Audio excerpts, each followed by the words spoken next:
Good morning, everyone. I am out here in the beautiful Ridge and Valley Mountains of northeastern Tennessee, one of my favorite places in the world to look for salamanders, and there's a lot of cool reptiles up here in the mix as well. It's a little bit late in the season for some of the better things that live here, but I'm going to give it all I got, and we'll see what we can find. And the first salamander of the day is this nice subadult black-bellied salamander here. I'm in this little seep. I'm seeing if I can turn up any late season spring salamanders at the moment, but anyway, this is a really common species of dusky salamander in the Blue Ridge Mountains, but this is one of the few places where they occur in the Ridge and Valley Appalachians north of the Blue Ridge. It's cool seeing them in this isolated mountain range here that sits between the Blue Ridge Mountains and the Cumberland Mountains. Because you kind of get these, you get a lot of Blue Ridge species here, as well as a lot of Cumberland Mountain species. So this is kind of where everything comes together. You see habitats and species from both mountain ranges here. So again, really common in the Blue Ridge Mountains, not so easy to find in the Ridge and Valley up here. This is one of the few places where you can find them outside of the true Blue Ridge. So really cool salamanders, largest species of Desmognathus.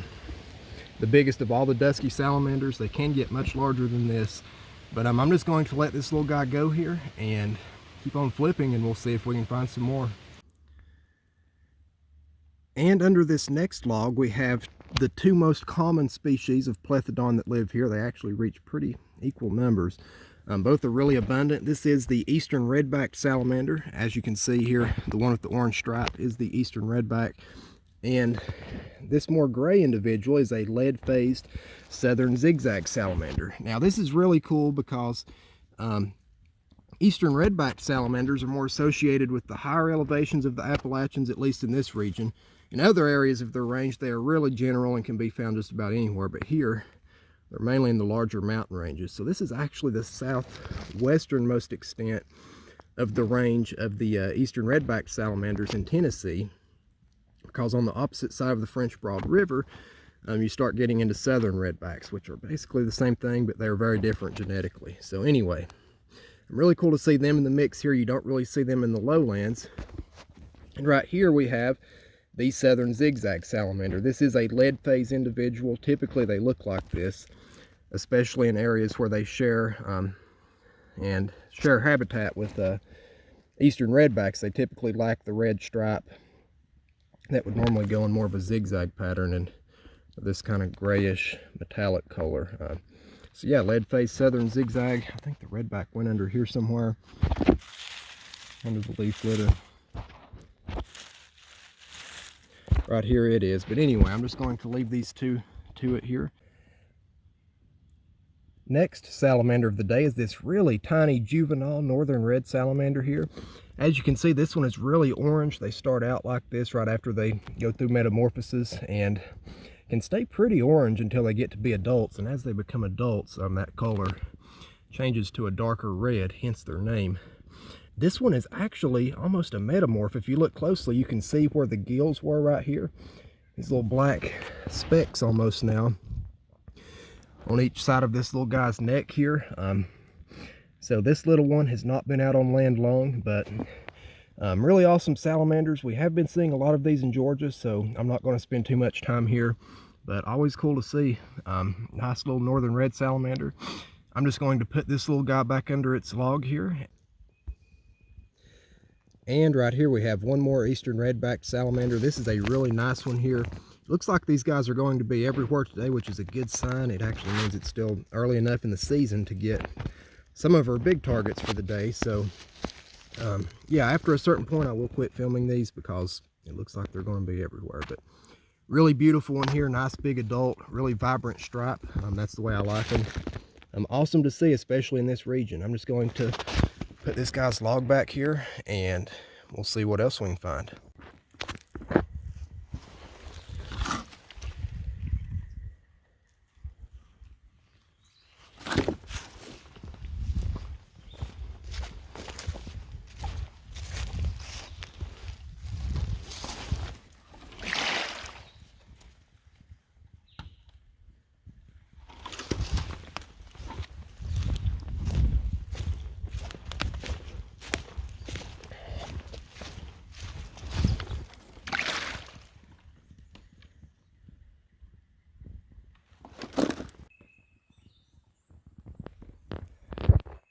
And right here we have two more lead-faced southern zigzag salamanders practically in this seep here.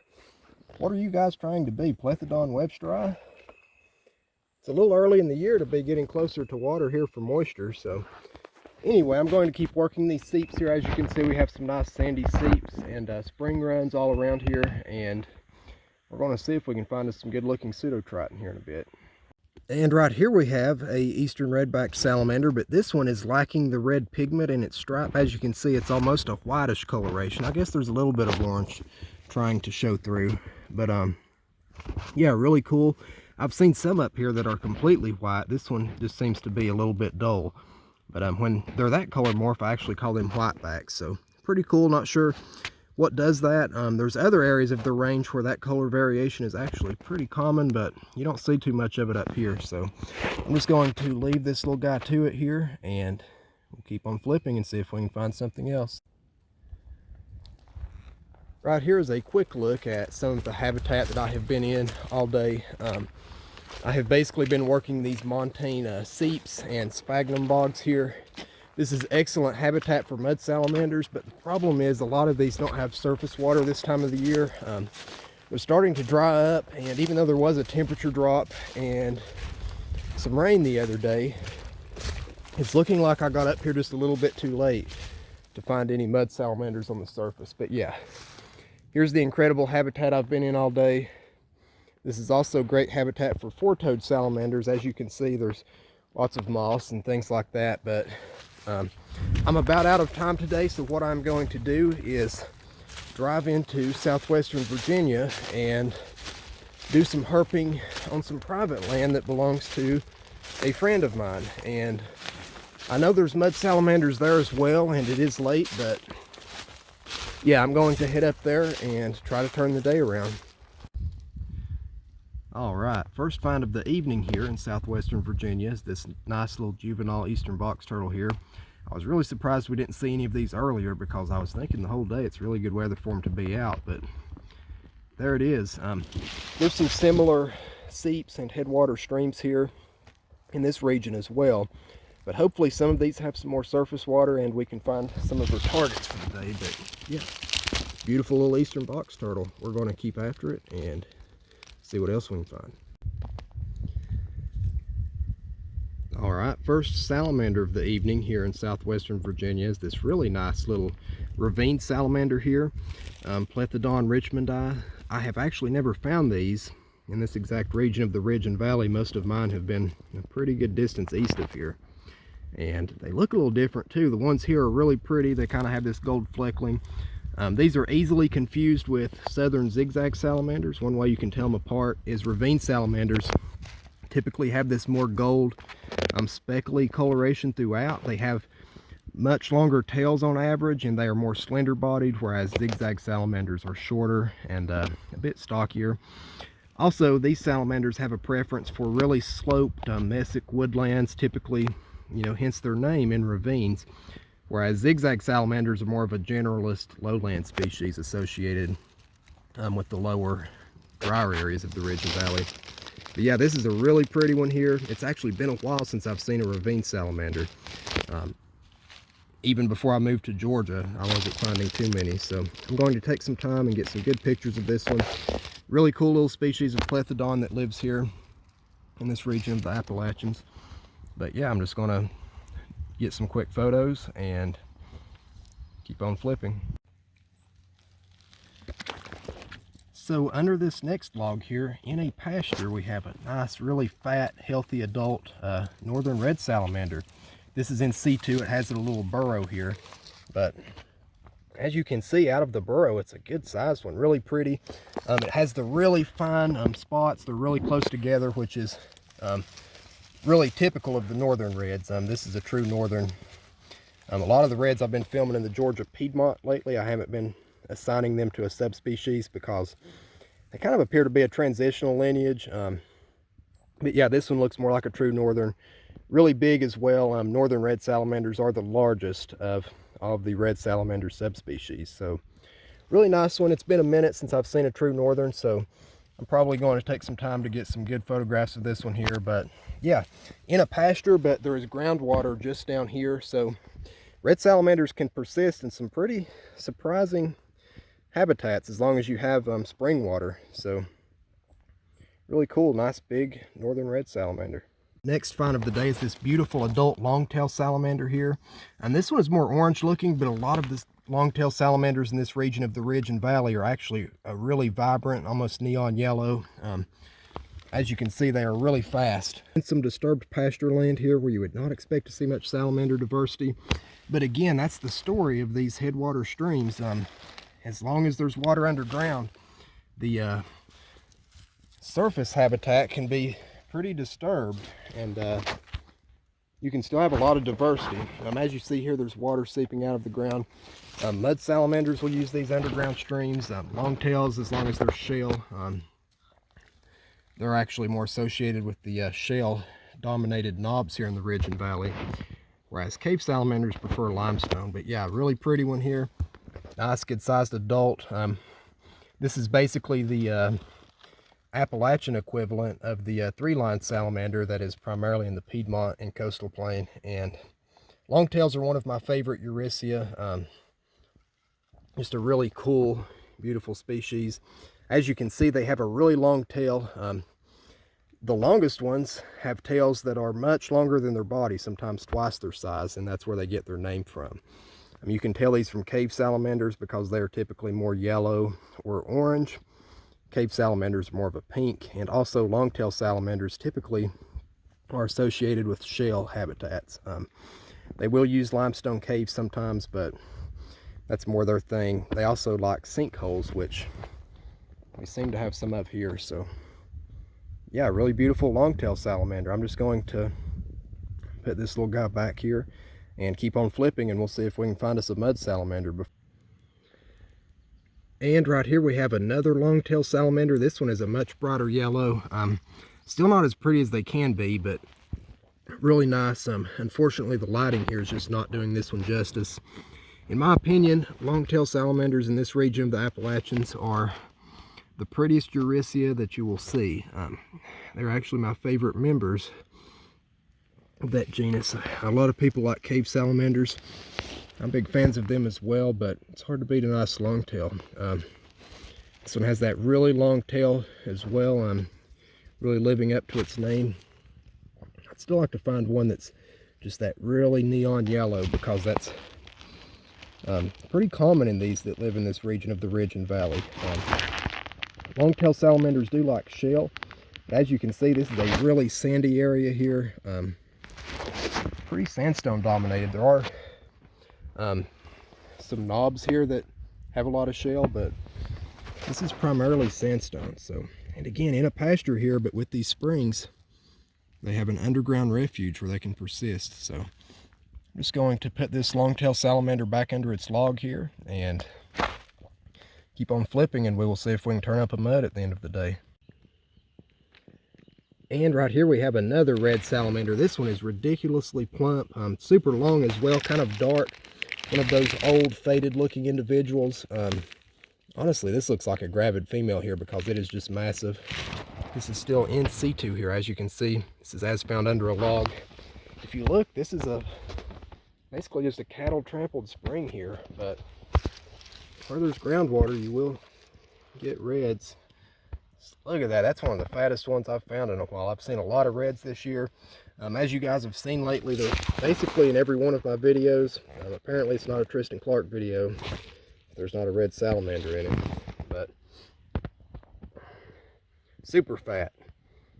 It's either full of night crawlers or it's gravid, and my guess would be gravid. But yeah, really nice old adult, likely female red salamander here. I'm just going to put her log back and keep on flipping, and it'd be really nice to get a mud this size before the end of the day, but if it doesn't happen, it doesn't happen. We've still got good numbers here. So really nice red salamander.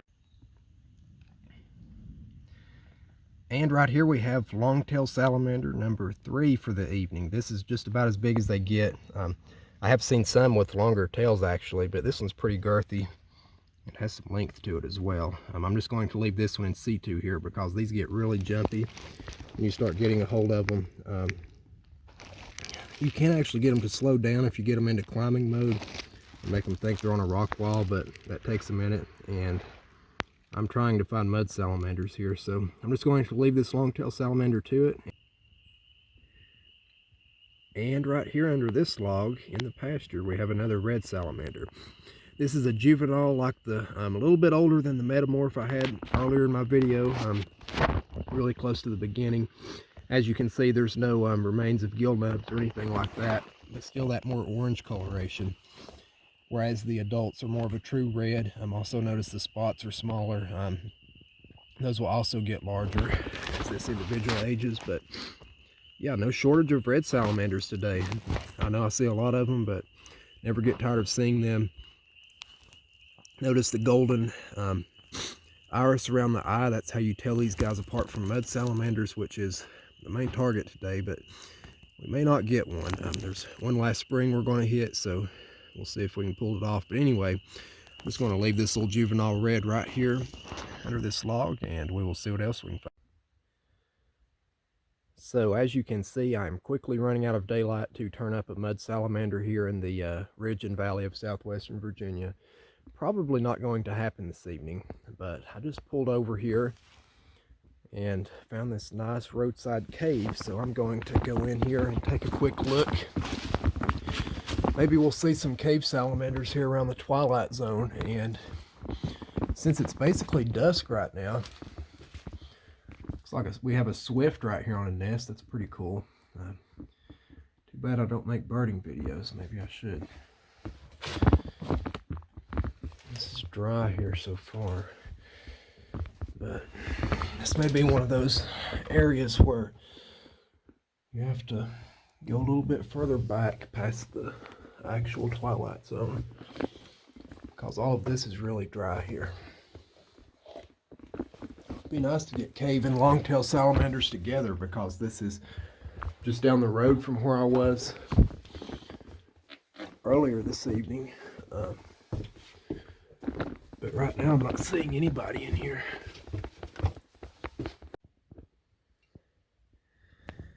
And first salamander in the cave here is not a cave salamander, but another long-tailed salamander.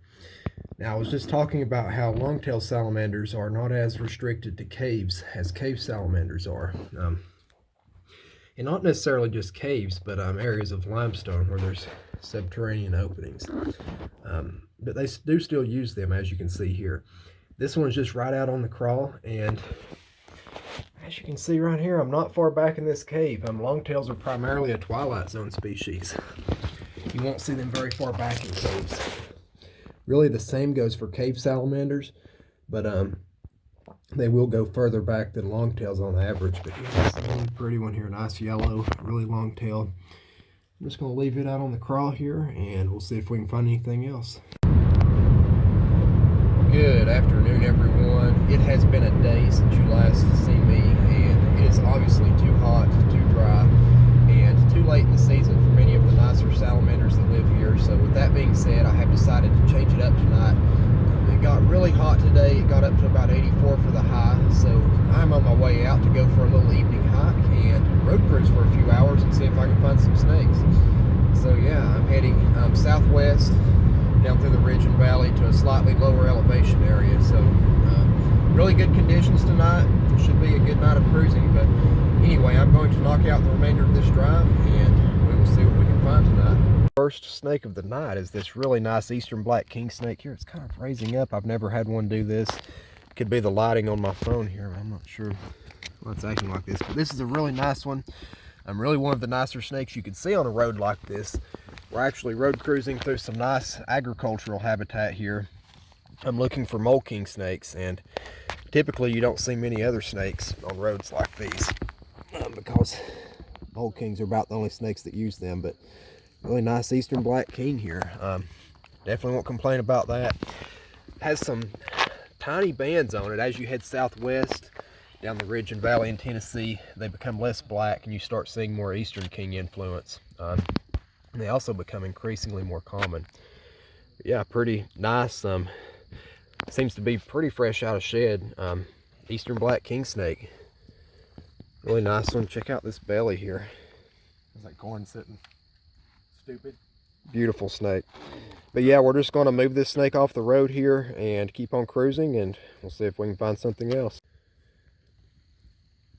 Right here's a closer look at this beautiful Eastern Black Kingsnake. Now that we have it calmed down here, it is posed perfectly in this grass. Beautiful coloration, really nice black and white individual. Personally, my favorite black kings are the solid black ones, but I like these with the little bands too, and this one's just a super attractive snake. But anyway, we're going to finish up with our photo shoot here and hit the road. And the next snake of the night is this insanely attractive corn snake here. This might be the prettiest one I have ever seen in East Tennessee. For a Ridge and Valley corn snake, this is a really pretty one here. Super attractive. Normally they're a little bit duller, but this one's just incredible. Not a mole king snake. The orange had us thinking that it was, but this is about as good as you're going to get on a road like this. I really wasn't expecting to see that much diversity tonight, but I'll definitely take a nice corn snake. Just look at that pattern. That's about as clean as it gets. Just a super vibrant orange. This is just as pretty, if not prettier, than a lot of the corn snakes you'll see in the coastal plain and down in Florida, where they are really common.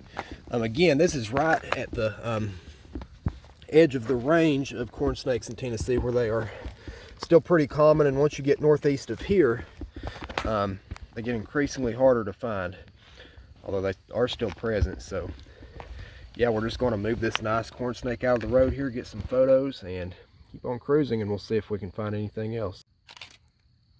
Right here is a closer look at this really pretty corn snake now that it is being still here. Super vibrant coloration, just a really bright orange.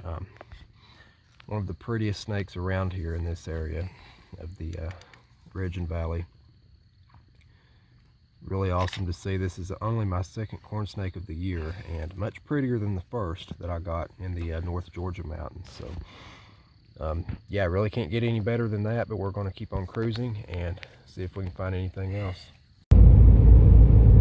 So it's been a couple of hours since we cruised that corn snake. The temperatures have dropped off quite a bit, and it's looking like it's about too late to get any more king snakes moving. It would be a stretch to get one at this point. So I'm going to call it a night here. I will be heading out in the morning to